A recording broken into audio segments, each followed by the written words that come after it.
नमस्कार सभी धर्मी लोगों का आपके अपने चैनल पे एक बार फिर स्वागत है। आज भी मैं आपको रामचरितमानस के बालकांड पर लेके चल रहा हूं। जान ही तीनी काल निज गाना, ज्ञाना करतलगत आमलक समाना, और जे हरि भगत सुजाना, कही सुनही सुमुझी मम विधि नाना। अर्थात वे अपने ज्ञान से तीनों कालों की बातों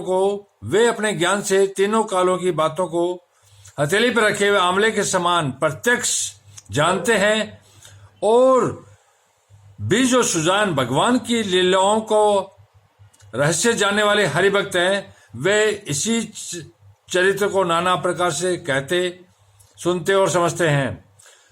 फिर वही कथा मैंने 12 क्षेत्र में अपने गुरुजी से सुनी, परंतु उस समय मैं लड़कपन के कारण बहुत बेसमझ था, अर्थात बालक था, समझ नहीं थी उस समय। इससे उसको उस प्रकार अच्छी तरह समझा नहीं। श्री राम जी की गूढ़ कथा के वक्ता कहने वाले और श्रोता सुनने वाले दोनों ज्ञान के खजाने पूरे ज्ञानी होते हैं। मैं कलयुग के पापों से ग्रासा हुआ महामूढ़ जड़ जीव भला उसको कैसे समझ सकता था।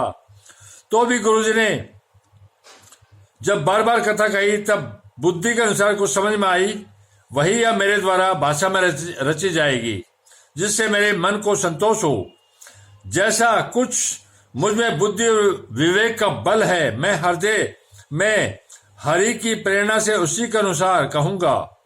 हरि की प्रेरणा से मैं उसी के अनुसार कहूंगा। मैं अपने संदेह, अज्ञान और भ्रम को हरने वाली कथा रचता हूं, जो संसार रूपी नदी के लिए पार करने के लिए नाव है। अर्थात वैतरणी नदी को पार करने के लिए यह कथा एक नाव की तरह है। राम कथा पंडितों को विश्राम देने वाली, सब मनुष्यों को प्रसन्न करने वाली और कलयुग के पापों का नाश करने वाली है।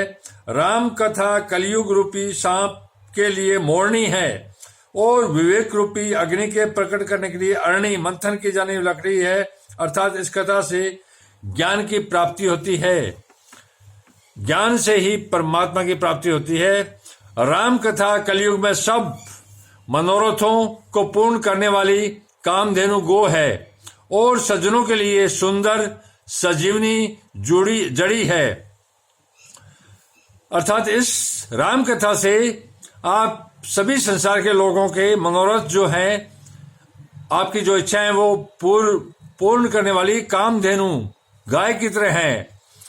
पृथ्वी पर यही अमृत की नदी है, जन्म मरण रूपी भय का नाश करने वाली, ब्रह्म रूपी मेढकों को खाने के लिए सर्पणी है।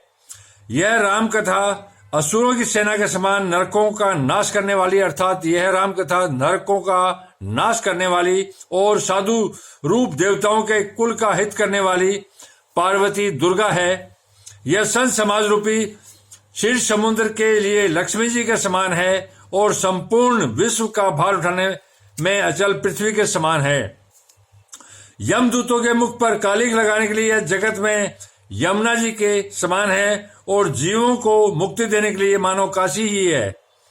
यह श्री राम जी को पवित्र तुलसी के समान प्रिय है, और तुलसीदास के लिए तुलसीदास जी की माता के समान हृदय से हित करने वाली है।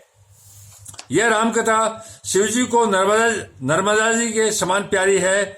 यह सब सिद्धियों की तथा सुख संपत्ति की राशि है। सद्गुण रूपी देवताओं के उत्पन्न और पालन पोषण के लिए माता अदिति के समान है।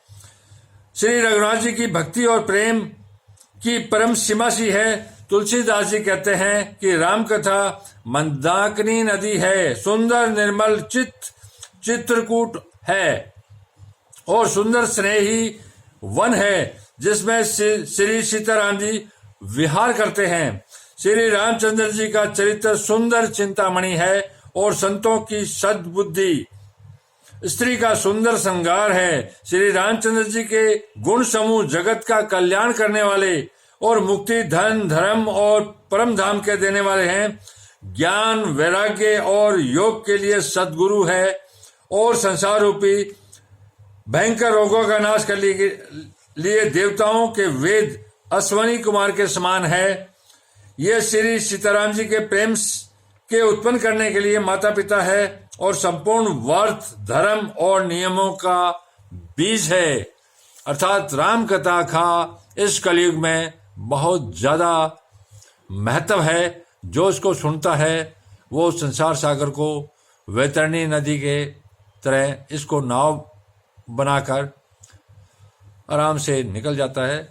धन्यवाद। आप लोग इसी प्रकार अपने इस चैनल पर बने रहिए। मैं पवित्र रामचरित मानस के बालकांड पर चल रहा हूँ। जब तक पूरे रामायण के बालकांड के अलावा जितने भी कांड है सब संपूर्ण हो जाएंगे, मैं आपको रामायण के शुरू से अंत तक इसी तरह ले चलता रहूँगा, ताकि धर्म का ज्ञान हो, परमात्मा का ज्ञान हो और हम सभी सद्मार्ग पर चलें। धन्यवाद। शुभ रात्रि। कल फिर मिलेंगे।